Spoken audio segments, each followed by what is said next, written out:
2025चा शेवटचा महिना आणि मी जाणार आहे फिरायला, त्यामुळे लवकरच पुण्याला निघावं लागलं. गावातून मला बस तर भेटली, पण ही अवस्था होती बसची, त्यामुळे सोलापूरला येऊन मला बस चेंज करावी लागली. लॉंग रूटसाठी शिवाई एकदम बेस्ट आहे, त्यामुळे मी हीच गाडी प्रेफर करतो. माझा प्रवास चालू होता आणि गाडी ब्रेकसाठी पण थांबत होती.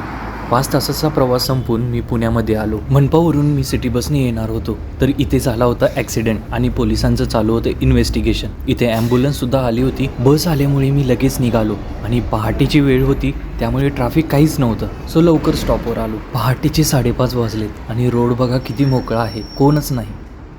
जवळपास 5:30 वाजता मी आलो रूमवर आणि आल्यानंतर थोडं थकल्यासारखं वाटत होतं, म्हणून मस्तपैकी एक झोप घेतलो. 8:30ला पवनचा कॉल आला. आमचं भेटायचं ठरलं होतं. मग मी आणि मयूर रूमवरून निघालो. मस्तपैकी आम्ही नाश्ता ऑर्डर केला आणि हे ऐका. नाश्ता केल्यानंतर आम्ही कॉफी पिण्यासाठी आलो आणि इथं आमच्या गप्पा गोष्टी चालू होत्या. त्यानंतर आम्ही पवनला केलं बाय बाय.